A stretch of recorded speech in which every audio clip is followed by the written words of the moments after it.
totally agree with you 1,000% on that. And I commend you for bringing the issue of corruption and legalized bribery to the forefront of the GOP primary debates.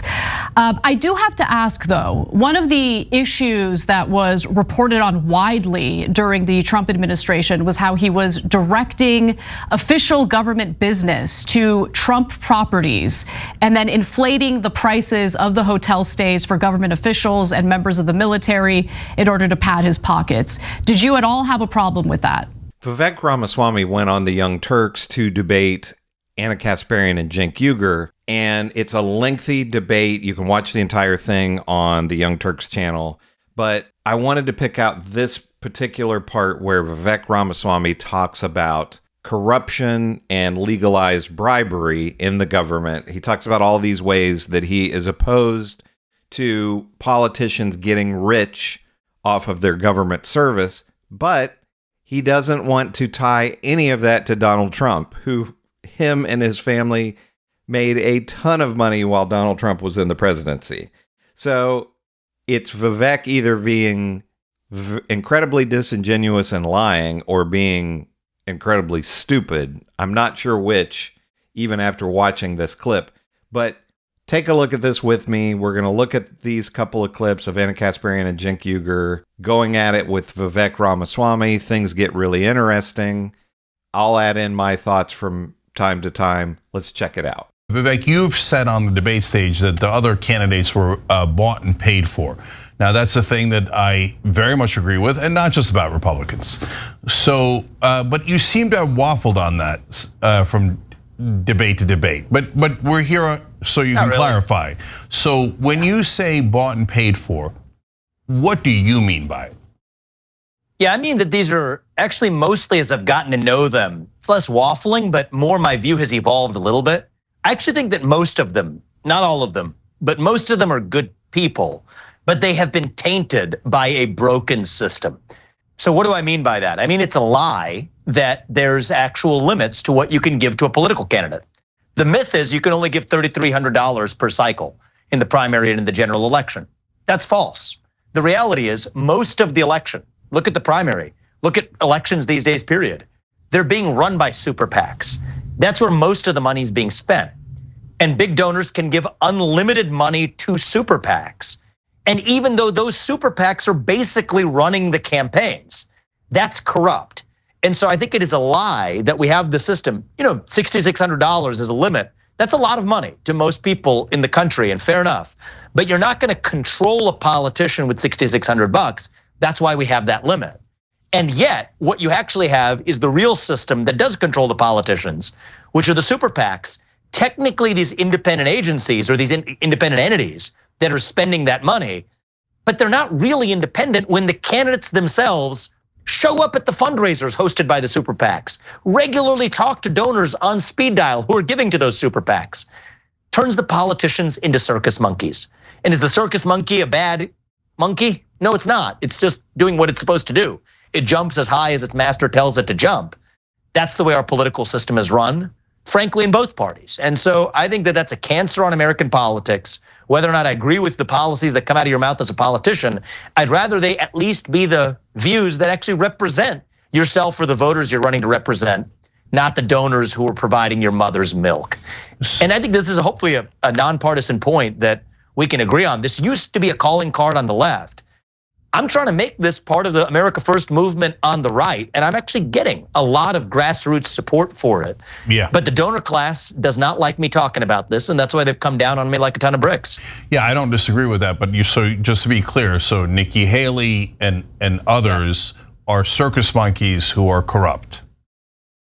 I think that the people who are running in the Republican primary, whose money is principally funded by super PACs, are really just vessels for their super PACs. That includes Ron DeSantis, Nikki Haley, Tim Scott, anybody whose campaign is principally being spent via their super PAC rather than their campaign. It's just a fact. That's the way it works. You use stronger language about this, which I agreed with during your interview with Sean Hannity. I want to give the audience a little snippet of what you had to say. Let's take a look. Why would you accuse Nikki Haley of being corrupt? I don't believe Well, I don't believe that somebody should be able to be the next commander-in-chief if they have monetized their time in government, going from being in debt to making $8 million through military contracting businesses, through service on the board of Boeing. Frankly, it is shameful for somebody to be collecting stock options from corporate boards while they're running for U.S. president. Now, I would totally agree with what Vivek Ramaswamy is saying here, and we're going to get into it here as this video goes on, that Anna Kasparian and Cenk Uygur totally agree with Vivek Ramaswamy. And this should be a completely bipartisan issue. All these politicians shouldn't be getting rich. You know, they're paid a good salary in Congress or while they're president.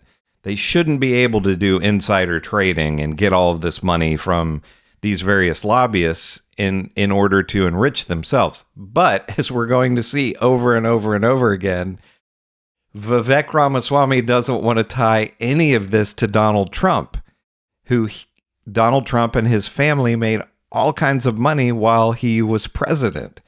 It gets really wild here. Totally agree with you 1,000% on that. And I commend you for bringing the issue of corruption and legalized bribery to the forefront of the GOP primary debates. I do have to ask, though, one of the issues that was reported on widely during the Trump administration was how he was directing official government business to Trump properties and then inflating the prices of the hotel stays for government officials and members of the military in order to pad his pockets. Did you at all have a problem with that? So have those facts been reported in the same way that these other facts have been? Yes, they have been reported over and over and over. I don't know. My question, though, and my answer is, I don't care if you're Republican or Democrat, you should not use your government connections to make money, period. And so what does that mean? 10-year ban on lobbying? I favor it. If you leave the government, you should not be able to lobby the government for more than 10 years. Bans on trade. It was the best of times. It was the worst of times, but mostly times were just trading individual stocks while you're a member of Congress or anybody else that has information that could move those stocks, that builds public trust. You shouldn't be trading stocks as a government leader or a congressman or a bureaucrat regulating an industry. If you're regulating an industry, should you be able to join the board of a company in that industry? That was the Nikki Haley example I referenced. She did a special deal for Boeing in South Carolina while she was governor, later goes on to join the board of Boeing, a defense contractor, is on the UN, uses connections to generate a lot of military industrial complex connections. Her family then goes off to start a military contractor. So any way of using your government connections to make more money, I think should be banned. Right now, it's not banned. So it's not that people are breaking the law by doing it. But I think it is especially bad when some of those same people then come back and run for US president. And that's why I think the reason I've dialed this up now is that it's one thing if that was just politics as usual. Right now, we're escalating our path to World War III, which I genuinely worry about as a major risk going forward.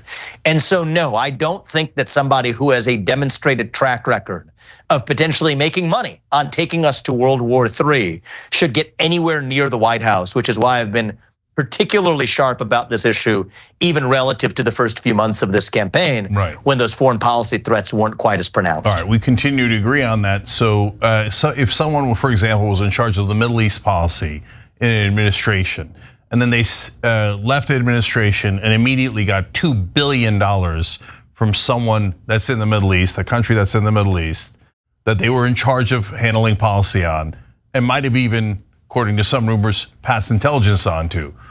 That obviously shouldn't be allowed to happen. That is massive corruption, right? Well, if somebody is running for president who fits that description, you let me know. But I've been calling out the people who are running for president. So that's Jared Kushner. Who do?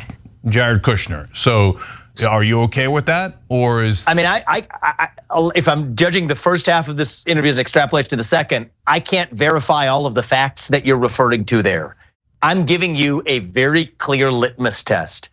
Politicians in either party should not make money off of their time in public service beyond the salary that they're paid. So Vivek Ramaswamy, again, everything, I agree with everything he's saying about the insider trading, the politicians not being able to serve on boards of companies that they're supposed to be regulating. And all of this, he's absolutely correct. And this should be a 100% bipartisan issue. And then he pretends to not know about all the money that Jared Kushner made from the Saudis. Either he is a complete idiot and doesn't know these facts about Donald Trump's family members and Donald Trump that were widely reported, or he is lying. And I think it's the latter. But maybe he is this dumb and out of touch, but it's great. And Vivek Ramaswamy is trying to kind of act like these are gotcha questions, and that's not what Cenk Uygur and Anna Kasparian are doing here at all. They are presenting facts to him. That's a general principle, and we should apply it evenly across both political parties. But where I am up on the details is the people I'm running for president against. Facts matter, and those are the ones where I have been expressly vocal that nobody who fits that description should be taking us into World War III. If we found out that the Saudis decided to buy the PGA and funnel or a lot of the tournaments to, coincidentally, Donald Trump's golf courses, right after he was in charge of policy with Saudi Arabia, you would be outraged by that. So I don't understand this game of innuendo. I have no idea what facts you're referring to or not. Okay, here, I'll give you another one. Because, okay, so you're saying hypotheticals, that's actually what's happening in the real world. But I'll give you another one. You said earlier that you're opposed to people taking super PAC money and you think that's corrupting and it makes them circus monkeys. Again, I totally agree with you. I totally agree with you, okay? So Sheldon Adelson gave over $100 million to pro-Trump super PACs, and then Donald Trump did all the things that Sheldon Adelson asked him to do, including getting rid of corruption charges on him, including fighting against unions, including bringing back money from abroad. Sheldon Adelson's main money was in China, in Macau casinos, where he was able to bring it back at 8%. Be with you. This is the system in both political parties that needs to end. Now, what did I say? From everybody, even the people I'm running against in this race, it is legal within the bounds of the law. I think we need to change the law so that we have an even-handed system where you don't have a special class of mega donor billionaires influencing what politicians do. Okay, so you are clear. So you're saying it does apply to Trump. So Trump was corrupt when he took his super PACs, took over $100 million in both elections from Sheldon Adelson. I said the same thing I said at the very beginning. It is legal, and that's why we need to change it. We need to change the system where you do not want people to effectively have disproportionate influence on their politicians. So I think you and I agree on that.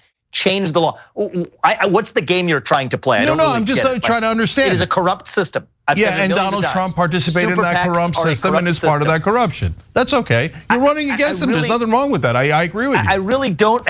The level of obsession. I mean, the Trump derangement syndrome. It's really sad. He's polling at 59%, brother. You're polling at 7%. What do you mean a Trump derangement syndrome? Not only that. Look, in this country. But Vivek, you're running against. He's the #1 Republican candidate. You're running against him. What do you mean obsession? It's just befuddling that you refuse to call him out on anything. How many times has George Soros' son visited Joe Biden in the White House? And how much has George Soros too many times for comfort. Who cares? My point is, we have no problem with calling that out. My point is, it's not useful because you could do this for every politician in America. That's the fact of the matter. And so all of these other politicians aren't running for president. We have Donald Trump versus Kamala Harris at this point. And Donald Trump and his family made a ton of money through the very corruption that Vivek Ramaswamy is talking about.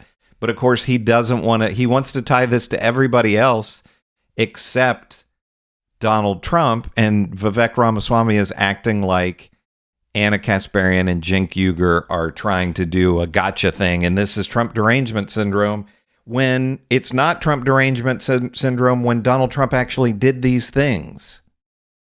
So it's just insanity. But what do you think about this? Did you side with Anna Kasparian and Cenk Uygur on this? Do you think they're right? Do you agree, as I do, I agree with Vivek Ramaswamy about all these points that he's making. I think all of these, a 10-year ban, I think they should be banned politicians should be banned from lobbying forever. I don't think we should have lobbying in our country. I don't think politicians should be able to buy individual stock, as Vivek Ramaswamy is saying. But he does not want to, this very corruption that Vivek Ramaswamy is pointing to, Vivek Ramaswamy does not want to tie to Donald Trump, who is incredibly corrupt and has benefited from all of these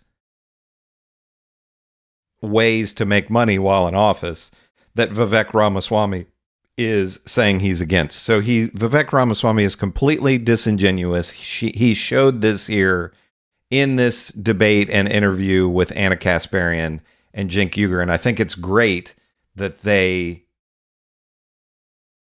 pointed all of this out they didn't twist anything, they didn't lie about anything. Anna Kasparian and Cenk Uygur simply used facts against Vivek Ramaswamy, and he couldn't handle it because he is a Trump loyalist through and through. He's not ever going to say anything to disagree with Donald Trump. And that's basically what today's Republican Party is. It's controlled by Donald Trump, and people like Vivek Ramaswamy are going to kiss the ring and lick the boots of Donald Trump at all costs. But let me know what you think about this. Make sure to give me a like and subscribe. That helps me to grow the channel. The channel is growing quickly, but I want it to continue to grow so I can make more content like this.